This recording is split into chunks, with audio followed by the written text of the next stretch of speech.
Hola, ¿cómo están? Hoy estamos con Nicolás Vanegas, Maximiliano Múnera y quien les habla, Verónica Saiz.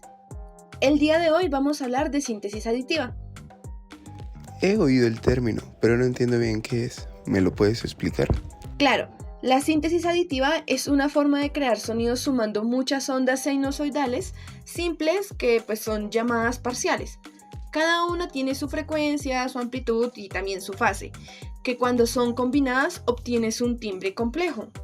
O sea que un sonido se construye pedacito por pedacito, como si fueran ladrillos. Exactamente. De hecho, esto se basa en el teorema de Fourier y esto nos dice que cualquier sonido periódico desde descomponerse a una suma de senos y cosenos. Entiendo. Y dime, ¿qué diferencia hay entre un armónico y un inarmónico? Un armónico es un parcial que es un múltiplo entero entre la frecuencia fundamental, como por ejemplo si la nota base es de 100 Hz, pues el segundo armónico es de 200 Hz y el tercero de 300 Hz y pues así. En cambio, un inarmónico no cumple esta regla, ya que como las campanas o los platillos, donde las frecuencias están desordenadas. Ah, entonces con síntesis aditiva puedo crear sonidos que sean muy puros, como los de un órgano, o metálicos como los de una campana. Exacto. Y es ahí donde entran los usos principales. Con síntesis aditiva pues se pueden hacer. Primero, recrear instrumentos como órgano o campana. Segundo, diseñar sonidos ambientales y pads. Tercero, analizar y volver a construir un sonido real usando resíntesis espectral. Y cuarto, incluso sintetizar voces imitando las formas vocales. Suena muy poderoso. ¿Cómo se hace en un sintetizador real? Hay dos maneras. Una es usando un banco de osciladores donde cada oscilación representa un parcial. Y la otra es analizar un sonido FFT y extraer las frecuencias y amplitudes y reconstruirlo en el sintetizador, que esa es la idea. ¿Y qué parámetros son los más importantes de controlar? Hay tres: la frecuencia, la amplitud y la fase de cada parcial. Además, se suelen usar envolventes para que cada parcial tenga su ataque y su decaimiento distintos. Eso da realismo y movimiento al sonido. Dame un ejemplo, por favor. Vale, el ejemplo sería si quisiéramos crear una campana. Primero tomamos una frecuencia base, segundo creamos varios parciales inarmónicos que están un poco desviados de múltiplos enteros.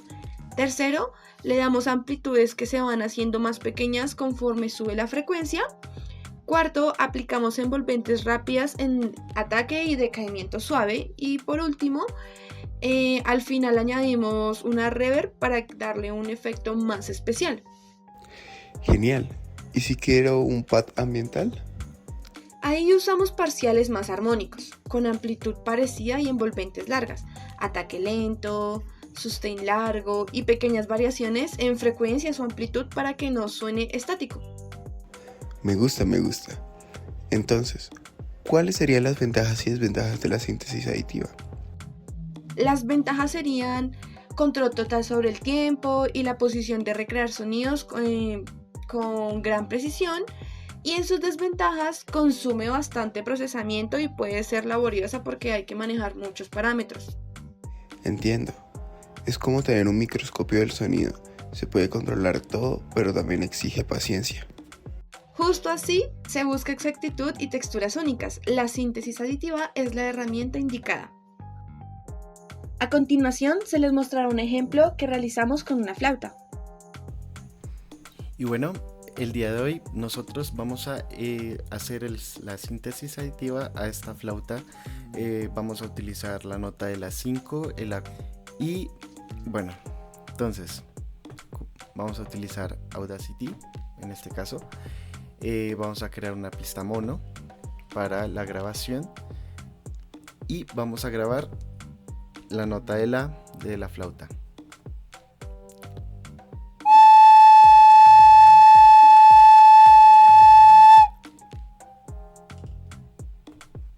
Listo, perfecto, dejamos de grabar. Cabe destacar que estamos grabando a 48.000 muestras por segundo y a una profundidad de 24 bits. Entonces vamos a analizar, vamos a trazar el espectro. Se me olvidó seleccionar el audio. Analizamos, trazamos el espectro y Audacity automáticamente nos muestra el espectro que vamos a manejar. Nosotros le podemos dar un poco más de zoom y aquí donde dice pico, pues Audacity automáticamente nos detecta los picos donde hay mayor presencia de armónicos. En este caso el pico más grande, que vendría siendo la frecuencia fundamental, está en 867 Hz. Según esta flauta pues vendría estando ahí y es un La 5.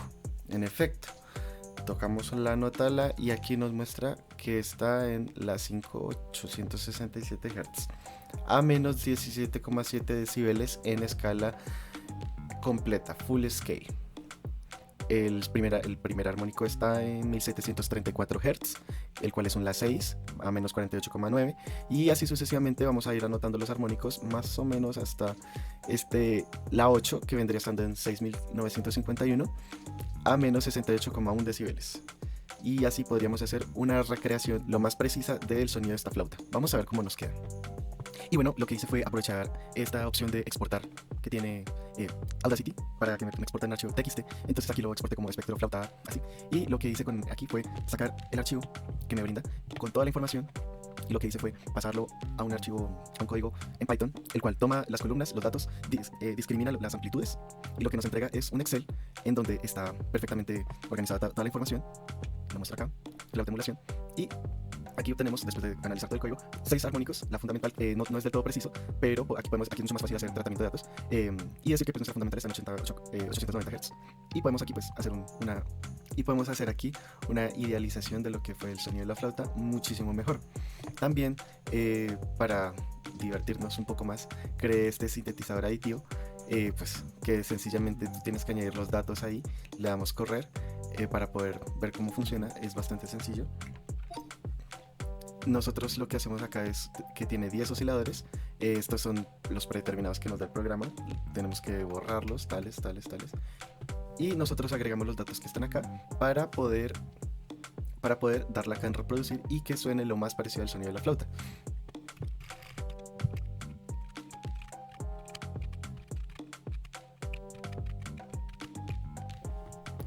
Y bueno, ya terminando de colocar todos los datos, el sonido de la flauta emulado en este sintetizador con esta envolvente acá, que vendría siendo con un attack de 0.3, un decay de 0.2, un sustain de 0.7 y un release de 0.3, suena algo tal que así.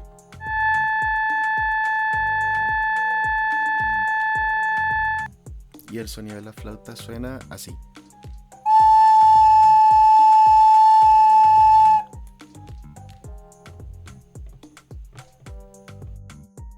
De esta forma, no solo vemos la teoría de la síntesis aditiva, sino que le aplicamos el concepto a un instrumento real, mostrando cómo sus armónicos y su dinámica pueden representarse digitalmente.